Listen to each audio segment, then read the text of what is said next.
বাজার যা ক্লিয়ারেন্স আছে ওভারঅল বেঙ্গলে, দামটা খুব কম হবে না। যদি না পিছনে বর্ষা আরও হয়, পিছনে বর্ষা হলে দামটা আরও বেড়ে যেতে পারে। কারণ পাঞ্জাবে উন্নায় বা হোশিয়ারপুরে জল হওয়ার ফলে চাষটা পিছিয়ে গেছে। উত্তরপ্রদেশেও 15 দিন চাষ পিছিয়ে আছে। ভারত থেকে আলু যাচ্ছে বাংলাদেশে। উত্তরবঙ্গের জলপাইগুড়ি থেকে দুটি আলু বোঝাই ট্রাক গতকাল দুপুরে দিনাজপুরের হিলি স্থলবন্দর হয়ে বাংলাদেশে প্রবেশ করেছে।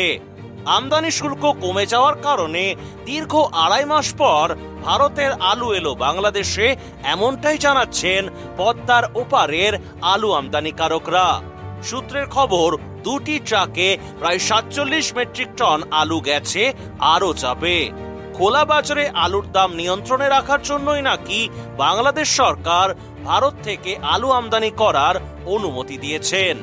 বৃষ্টিতে ভাসছে পশ্চিমবঙ্গ, আর এরই মধ্যে বাংলাদেশে আলু যাওয়ার খবরে কিছুটা স্বস্তি পেলেন বাংলার আলু সংরক্ষণকারীরা। নমস্কার, আপনারা দেখছেন ইন্ডিয়া পটেটো নিউজ, আর আজকের এই এক্সক্লুসিভ প্রতিবেদনে আমাদের সঙ্গে রয়েছেন হুগলির তারকেশ্বরের বিশিষ্ট আলু বীজ ব্যবসায়ী তথা হিমঘর মালিক প্রদ্যুৎ কুমার দাস। চলুন এখন প্রদ্যুৎ বাবুর সাথে কথা বলে জেনে নিই তারকেশ্বরে আজ আলুর দাম কত টাকা, এবছর কোন কোন প্রজাতির পাঞ্জাব আলু বীজ দক্ষিণবঙ্গে কেমন দামে বিক্রি হতে পারে, তথা বাংলার আলুর জগতের সাম্প্রতিক পরিস্থিতি নিয়ে কি বলছেন তিনি। বৃষ্টিতে ভিজে হোক অথবা রোদে পুড়ে, ইন্ডিয়া পটেটো নিউজ দেশ বিদেশের আলুর তথ্য সংগ্রহ করে পৌঁছে দেয় আপনাদের সামনে। তাই এই ভিডিওটিকে ঝড়ের গতিতে শেয়ার করে আলুর জগতের সঙ্গে ওতপ্রোতভাবে জড়িয়ে থাকা প্রত্যেকটি মানুষের কাছে পৌঁছে দিন। আলুর সঠিক ও নির্ভেজাল খবর রেগুলার পাওয়ার জন্য আমাদের চ্যানেলটি সাবস্ক্রাইব করবেন ও ফেসবুক পেজটি ফলো করবেন। আলু চাষীদের নির্ভরযোগ্য আলু বীজ ব্র্যান্ড রঞ্জিত থিন ফার্ম, কৃষকদের প্রথম পছন্দ। রঞ্জিত সিং টিএফ মার্কা বীজ, সুস্থ ফসলের গ্যারান্টি, কৃষকের সন্তুষ্টি। পশ্চিমবঙ্গের সব জায়গায় পাওয়া যাচ্ছে। রঞ্জিত থিন farm, Jalandhar, Punjab. Mobile number 9915225757 অথবা 9417347738। আমাদের সঙ্গে এখন রয়েছেন তারকেশ্বরের সারদা আলু বীজ ভান্ডারের কর্ণধার প্রদ্যুৎ কুমার দাস। নমস্কার স্যার। নমস্কার। নমস্কার স্যার, সবার প্রথমে একটু আমার দর্শকদের আপনার ফোন নাম্বারটা বলে দিন। 9434011411। প্রদ্যুৎ বাবু, আমি তো শুনলাম যে বাংলাদেশে নাকি কিছু আলু গেছে উত্তরবঙ্গ থেকে, এটা যদি সত্যি হয় তাহলে এই বিষয়টাকে নিয়ে সবার ফার্স্টে কি বলবেন? সবার ফার্স্টে বললো ভালো উদ্যোগ। যতটা শুনেছি 60,000 মেট্রিক টন আলু যাবে, অ্যাপ্রক্সিমেট 2,20,000 বস্তা। কিন্তু এখনো আমাদের আলু আছে 16ই সেপ্টেম্বর পর্যন্ত 27 লক্ষ মেট্রিক টন। অতএব যে আলুটা যাচ্ছে গেলে আমাদের ক্লিয়ারেন্সটা ভালো হবে, চাষি দাম পাবে, এটাই আশা করছি। আমরা এখন বসে রয়েছি বাবা তারকনাথের ধাম তারকেশ্বরে। আপনার এখানে অফিস প্লাস আপনার এখানে প্রতিষ্ঠান। তো আজকে মোটামুটি তারকেশ্বরে বৃহস্পতিবার আলুর দাম কি আছে প্রদ্যুৎ বাবু? জ্যোতি আলুর ডালা জ্যোতি গতকাল তো গিয়েছিল 1340 টাকা রেডি মাল, রেডি আলু আর কি, জ্যোতি আলু। আর মার্কেটটা দুদিন যেহেতু টাস্ক ফোর্সের বাজারে বাজারে একটু মনিটরিং হচ্ছে, সেই জন্য যার যতটা আলু দরকার সেই রকমই নিচ্ছে। প্লাস আলুটা ড্রাই কম হচ্ছে, আলুর ডিমান্ডটা একটু কমেছে। মার্কেটটা সেই স্থিতিশীল হয়েছে বা নিচের দিকে আছে, উপরের দিকে নেই। 1340 টাকা ফুল ডালা জ্যোতির দাম। হ্যাঁ, গড় চলছে 2200 টাকা কুইন্টাল। বুঝতে পারছি। যেটা হচ্ছে। আর বন্ডের দাম কেমন কি আছে? বন্ডের দাম 950 থেকে 1000 এইরকম চলছে, প্লাস আলুর কোয়ালিটি অনুযায়ী দাম। আর জ্যোতি ছাড়া আমরা তো জানি যে তারকেশ্বরে অনেক রকম প্রজাতির আলু মেলে, চন্দ্রমুখী থেকে শুরু করে হিমালয়নী, এইসবের কিরকম কি দাম টাম আছে? খবর আছে? 100 টাকা ডিফারেন্স থাকে জ্যোতি থেকে চন্দ্রমুখী পার প্যাকেটে। আর হিমালয়নী আলুটা টেকনিকোর আলু বা অন্য কোনো কোম্পানি টেকনিকোর আলুটা 1 নম্বর হয়, কারণ 100 খানা আলু রেডি করলে 80 থেকে 85টা রেডি হয়, সেই জন্য ওদের 10-20 টাকা প্যাকেটে বেশি দাম পাওয়া যায়। চন্দ্রমুখীটা কি মানে পার প্যাকেটে জ্যোতির থেকে 100 টাকা করে বেশি হয় নাকি? হ্যাঁ। মানে কুইন্টালে 200 টাকা। কুইন্টালে 200 টাকা। আচ্ছা, এবারে সব থেকে যেটা গুরুত্বপূর্ণ বিষয়, আমরা দেখলাম যে উত্তরবঙ্গের ধূপগুড়িতে কিন্তু গরম ওয়েদার, তার মধ্যে কিন্তু বীজ বিক্রি শুরু হয়ে গেছে। হ্যাঁ। আপনি আমার দর্শকদের একটু জানান, দক্ষিণবঙ্গ মানে হচ্ছে তারকেশ্বর, চাপাডাঙ্গা, চন্দ্রকোনা রোড, এই মোকামগুলোতে মোটামুটি কবে থেকে বীজ বিক্রি স্টার্টিং হবে? লক্ষ্মী পুজোর আগে বা পরে আরম্ভ হবে। মোটামুটি 20 অক্টোবর বা তার 2-1 দিন আগে পরে চালু হবে, এটাই আছে। বৃষ্টি হচ্ছে নাকি আপনার তারকেশ্বরে? হ্যাঁ হ্যাঁ হ্যাঁ, কম বেশি হচ্ছে। এর ফলে কি একটু মনে হয় যে ব্যবসানি যে গরমটা ছিল একটু মনে হয় কমেছে নাকি? হ্যাঁ, অনেকটা কমেছে। কিরকম কি দামে চাষিরা বীজ পেতে পারেন প্রদ্যুৎ বাবু, কি মনে হচ্ছে? সবাই তো বলেন যে খাবার আলুর দামের সঙ্গে ওটা ভ্যারি করে, কিন্তু তবুও চাষিরা জানতে চায় যে মোটামুটি তারকেশ্বরে কিরকম দামে বীজ বিক্রি হতে পারে এবছর। মোটামুটি অ্যাকর্ডিং টু কোম্পানির নাম অনুযায়ী, সুনাম অনুযায়ী 2000 থেকে 2500 জ্যোতি আলু বিক্রি হবে আশা করা যায়। আর মোটামুটি ধরুন পোকরাজ বা চন্দ্রমুখী, পোকরাজ 1500 থেকে 1800 টাকার মধ্যে এরকম দামের মধ্যে বীজ পাবেন। মানে মোটামুটি একদম যাকে বলে সাধ্যের মধ্যে। সাধ্যের মধ্যে যে তুলনা আলুর ফুডের দাম, সে তুলনা পাঞ্জাব বীজ এবছর কম দামেই পাবে এখন পর্যন্ত। চাষিদের একমাত্র ভরসা জোসন ফার্ম। জ্যোতি হোক বা পোকরাজ, হিমালয়ানি হোক বা সুপার 6, সব ধরনের আলু বীজের বিশ্বস্ত ব্র্যান্ড জোসন ফার্ম। রোগমুক্ত আলু বীজ, ফলনের রাজা, গুণগত মান ও দক্ষতার সাথে তৈরি নাম্বার 1 বায়োটেক আলু বীজের নাম জোসন ফার্ম। যোগাযোগ Joseon farm by Billah Joseon, 9417292279 অথবা প্রভুজিৎ সিং জোসন, 9464971504। আপনার তো তারকেশ্বরের প্রতিষ্ঠান রয়েছে সারদা আলু বীজ ভান্ডার, আপনার বিজ্ঞাপনও চলে আমাদের চ্যানেলে। আপনি একটু বলুন যে মোটামুটি তারকেশ্বরে এবছর রেজিস্টার্ড কতগুলো দোকান হয়েছে? এখন পর্যন্ত 107 জন রেজিস্টার্ড আছে ডিলার তারকেশ্বরে, মানে ছোট বড় সব রকম মিলিয়ে মোটামুটি 107 জন। 107। আচ্ছা, আপনি মোটামুটি এবছর কোন কোন কোম্পানির সঙ্গে কাজ করছেন বা করবেন? আমি বিভিন্ন কোম্পানির কাজ করি। একটা দুটো কোম্পানি হলে ওরা ডুবিয়ে দেয়। তো 1 নম্বর টেকনিকো আইটিসি, 2 হচ্ছে মহিন্দ্রা, যেটা কলম্বো বলে বিখ্যাত। তারপরে এগুলো তো বেস্ট কোম্পানি। আচ্ছা, আর তার সঙ্গে আছে পাঞ্জাবের আছে এস সাংঘা, জিএস গুরদীপ সাংঘা, আর ভাটিটা করা হয়, এর গ্রেডিংটা 1 নম্বর থাকে বলে। প্লাস বিগত বছর ওদের গুডউইলটা একটু ভালো হয়েছে সেই জন্য। প্লাস এর সঙ্গে আছে জেপ আছে, নবদ্বীপ করণ আছে, তারপর থিন ফার্ম আছে, আরো 2-4টে কোম্পানি যেগুলো সুটেবল প্লাস নির্ভর করা যায়, এইসব কোম্পানির কাজ করা হয়। আচ্ছা, মোটামুটি আপনি এই বছরে বেস্ট কোন কোম্পানিটাকে রাখবেন যে বীজের ক্ষেত্রে, কি মনে হয়? না সেটা কোয়ালিটির উপর নির্ভর করবে? না, বীজের ক্ষেত্রে 1 নম্বর এখনো চাষিদের এখন পর্যন্ত হেমালিনী, তো এই বছর হুগলি জেলায় হেমালিনী আর কলম্বোর বাজার চলবে। সেই ক্ষেত্রে হেমালিনীর ক্ষেত্রে টেকনিকো আর কলম্বার ক্ষেত্রে মহেন্দ্র, এটাই আমি প্রেফার করব। আচ্ছা, আপনি মোটামুটি মানে সমস্ত প্রজাতির বীজই রাখেন নাকি বেছে বেছে রাখেন? যে না, আমাদের তারকেশ্বরে যেগুলো চলে সেগুলো সব প্রজাতিরই রাখা হয়। আচ্ছা, এবারে একটু আমাকে বলুন যে আমরা তো বীজ বিষয়টা জানলাম, এবারে একটু আলুর বিষয়টা নিয়ে জানবো। এখন ধরুন বর্তমানে আলুর যা পরিস্থিতি, তাহলে বাজার কোন দিকে গড়াতে পারে বলে মনে করছেন? বাজার যা ক্লিয়ারেন্স আছে ওভারঅল বেঙ্গলে, দামটা খুব কম হবে না যদি না পিছনে বর্ষা আরো হয়। পিছনে বর্ষা হলে দামটা আরো বেড়ে যেতে পারে, কারণ পাঞ্জাবে উন্নয় বা হুশিয়ারপুরে জল হওয়ার ফলে চাষটা পিছিয়ে গেছে। উত্তরপ্রদেশেও 15 দিন চাষ পিছিয়ে আছে। অতএব দামটা এইভাবে চলবে, কিন্তু দাম বেশিও যে হবে না। সরকার বাহাদুর যেহেতু আছেন, সেখানে ওনারা সেটার দামটা রিজনেবল রাখার চেষ্টা করবেন। নির্বাচিত সরকার তো, সেটাই স্বাভাবিক। 1 কোটি লোক আমরা আলুর উপর নির্ভর, 9 কোটি কিনে খান। সেখানে ক্ষেত্রে আমাদের স্টোর অ্যাসোসিয়েশন বা আলু প্রগতিশীল আলু সবাই কম্প্রোমাইজ করি, সরকারের সঙ্গে সহযোগিতা করি, চলা হচ্ছে বা ভবিষ্যতে চলবে, এটাই আশা করছি। আচ্ছা, তো দর্শক বন্ধুদের উদ্দেশ্যে কি বার্তা দেবেন যাদের হাতে এখনো আলু আছেন, যারা ভাবছেন যে আলু রেখে একটু লাভ করবেন, তাদের উদ্দেশ্যে কি বার্তা দেবেন? আলু লাভ হলে বিক্রি করে যেতে বলবো, কারণ অক্টোবরটা এইভাবে গড়িয়ে গড়িয়ে টাস্ক ফোর্স নিয়ে দামটা সরকার বাহাদুর ধরে রাখার চেষ্টা করে যাতে বাড়তে না দেন। প্লাস নভেম্বর এলেই কিন্তু আলুর দাম যদি কোনো কারণে বাড়ে, কিন্তু সরকার স্টোর মালিকদের কিন্তু নোটিশ দিয়ে দেবে যে 30শে নভেম্বরের মধ্যে সব আলু কিন্তু স্টোর থেকে বার করে দিতে হবে।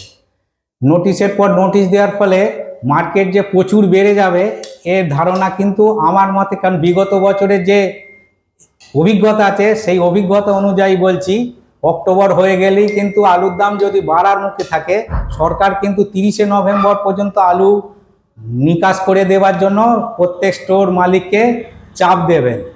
অতএব তখন দামটা যে বেড়ে যাবে, ডিসেম্বর রাখলে আলু ভাড়া বাড়বে, এসব গল্প তখন আর খাটবে না। তো আমরা দেখেছিলাম যে 49% আলু নিকাশি হয়েছিল আগের মাস পর্যন্ত। এই মাসের শেষ পর্যন্ত টোটাল রাজ্যে মোটামুটি কত পার্সেন্ট নিকাশি হবে বলে আইডিয়া করছেন? প্রথমে তো সবাই ভেবেছিল 58 থেকে 60% হবে। যেহেতু এই বর্ষাটা হয়ে গেল, কাঁচা আনাজের দাম একবারে অত্যধিক, কাঁচা আনাজটার দাম 3 গুণ 4 গুণ বাড়ার ফলে আলুর ডিমান্ডটা বেড়েছে, সেখানে 60 থেকে 62 হতে পারে মেবি। আচ্ছা, মানে 60 to 62% টোটাল অল বেঙ্গল মনে হচ্ছে যে নিকাশি হয়ে যাবে, হতে পারে। বাহ, এটা আপনার সম্পূর্ণ মতামত, অন্য কারোর সঙ্গে সেটা মিলতেও পারে, নাও মিলতে পারে। এখন মোটামুটি আলু ব্যবসা করতে গিয়ে কি কি সমস্যার সম্মুখীন হতে হচ্ছে আপনাদেরকে? আলুর ব্যবসা তো আমরা করি না, আমরা বীজটাই বেশি করি। আচ্ছা হ্যাঁ, চলুন বীজ ব্যবসা করতে গিয়ে কি কি সমস্যার সম্মুখীন হতে হচ্ছে মনে হয়? বীজ ব্যবসার সমস্যা সমাধান হচ্ছে এই যে আমাদের বীজের যে একটা অ্যাসোসিয়েশন আছে, এই অ্যাসোসিয়েশনটা পাঞ্জাবের অ্যাসোসিয়েশনের আমরা বারবার বলে আসছি যে জুন মাসের আগে আলু বীজ কেনা পাঞ্জাবে ফরওয়ার্ড ট্রেডিংটা বন্ধ রাখার জন্য। কিন্তু যে বছর একটুখানি 2-5 টাকা 50 টাকা লাভ হবে, ডিসেম্বরে সিজন শেষ হওয়ার পর থেকেই আলু মার্চ মাসে তৈরি হবে, তার আগে ফরওয়ার্ড সেল হয়ে যাচ্ছে।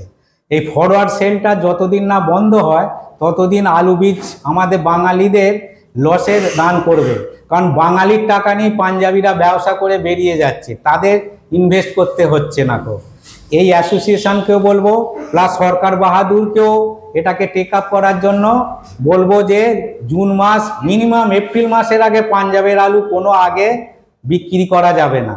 স্টোরে যেমন আলু স্টোরে ঢোকার পর তবেই তো আলু বন্ড কেনা বেচা হয়, পাঞ্জাবে কিন্তু ডিসেম্বর জানুয়ারিতে বিক্রি হয়ে যাচ্ছে। মাঠে রইল ফসল, স্টোরে আসছে না, একটা স্পেকুলেশন করে আলুর দাম নির্ধারণ হচ্ছে। আজকে কেউ হয়তো প্রথমটা পাঞ্জাবিরা একটু মিনিমাম প্রাইসে বিক্রি করে দিল, দেওয়ার ফলে কি হলো, আবার 7 দিন বা 3 দিন পরে দাম আবার বাড়িয়ে দিল। এইভাবে পাঞ্জাবিদের একটা বাঙালিকে টোপ দিচ্ছে যে প্রথমে কিনলেই কম দাম, তারপরে 7 দিন 20 দিন ভাবে দামটা বাড়িয়ে দেওয়ার ফলে বাংলার টাকা কিন্তু পাঞ্জাবে পড়ে থাকছে সারা বছর। আপনার টাকাটা সারা বছর পাঞ্জাবে পড়ে থাকছে, ডিসেম্বর জানুয়ারিতে কিনছেন, 11 মাস পরে আপনার ঘরে আলু আসবে।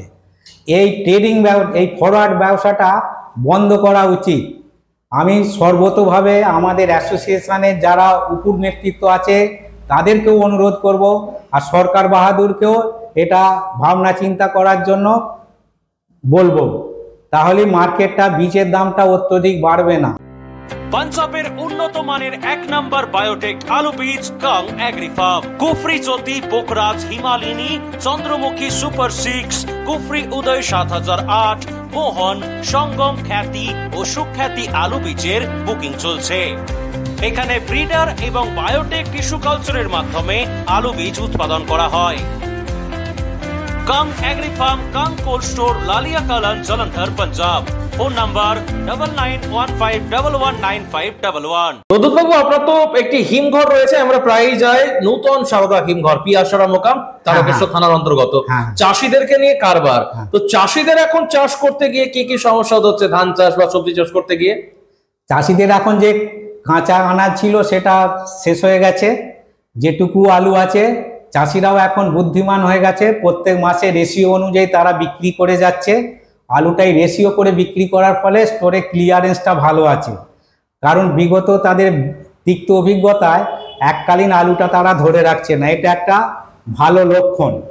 আর চাষিদের কিছু কিছু নিচু এলাকায় এই বন্যার জলেতে কিছু ধান নষ্ট হয়েছে, বা আর্লি আলু যেটা বসাবার পরিকল্পনা ছিল সেটাও পিছিয়ে যাচ্ছে।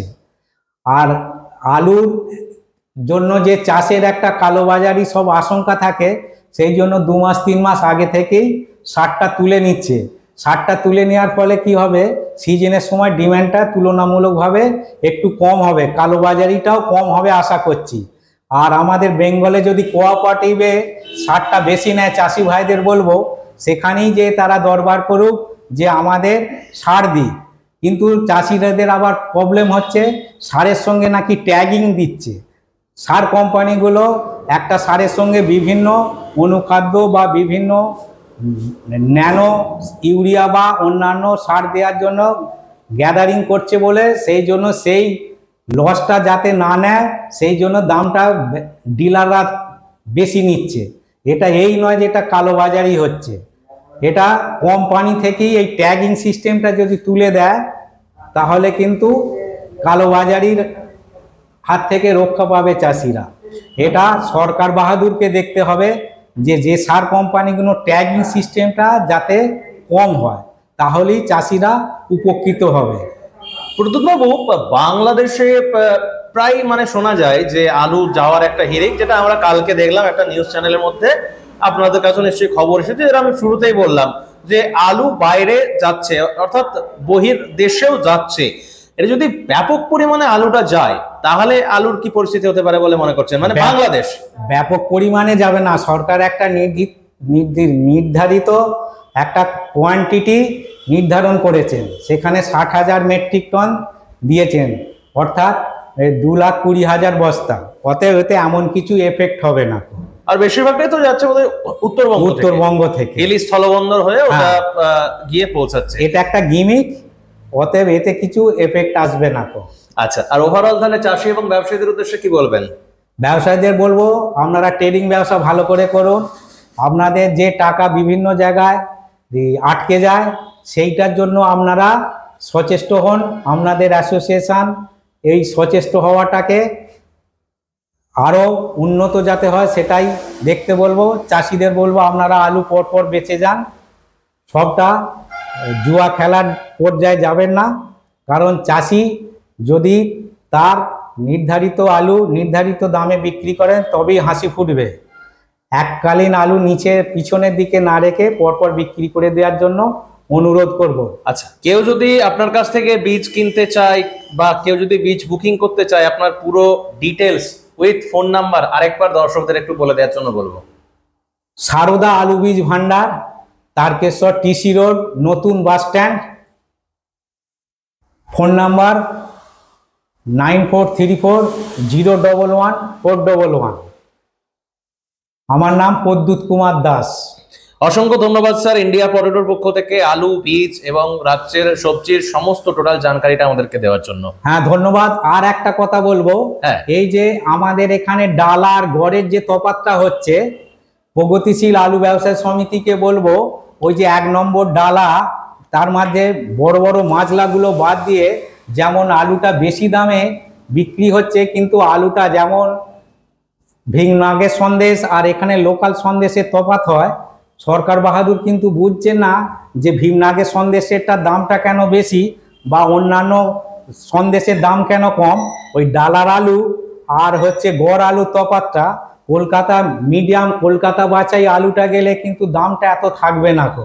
কিন্তু এই 1 নম্বর ডাল আলুটা কলকাতায় বিক্রি হচ্ছে, কিন্তু তার দামটা যে বেশি পড়ে যাচ্ছে, এইটা সবার মনে সম্যক ধারণা থাকা উচিত কেন এই দামটা বেশি হচ্ছে। এতে কিন্তু লাভবান কলকাতার যারা কিনে খাচ্ছেন তারাই লাভবান হচ্ছেন, চাষিরা কিন্তু এতে লাভবান এমন কিছু বেশি হচ্ছে না বা ব্যাপারীরাও হচ্ছে না। এই অনুষ্ঠানে সম্প্রচারিত সমস্ত বক্তব্য বক্তাদের নিজস্ব ব্যক্তিগত মতামত। এই অনুষ্ঠান বাজারের নির্ধারক নয়। অনুগ্রহ করে ব্যবসায়িক পদক্ষেপের পূর্বে নিজের বিচার বুদ্ধি কাজে লাগিয়ে সিদ্ধান্ত নিন। আলু রাখা বাজারগত ঝুঁকি সাপেক্ষ। আলু রাখার পূর্বে ইন্ডিয়া পটেটো অ্যাপ থেকে বিগত বছরের লোডিং আনলোডিং রিপোর্ট ও তার পরিপ্রেক্ষিতে আলুর দামের ওঠানামা দেখে নিন। আলুর সব খবর এখন একটা অ্যাপে। আলুর প্রাত্যহিক বাজার দর, আলুর সর্বভারতীয় বাজার দর, আলুর সকালের বাজার দর, লোডিং আনলোডিং রিপোর্ট, বিগত 10 বছরের আলুর তথ্য, সারা ভারতবর্ষের 20,000 আলু চাষী ও ব্যবসায়ীদের তথ্য এখন আপনার হাতের মুঠোয়। প্লে স্টোর থেকে আজই ডাউনলোড করুন India potato market rate app. 2012 সাল থেকে প্রতি মুহূর্তে আপনার সঙ্গে।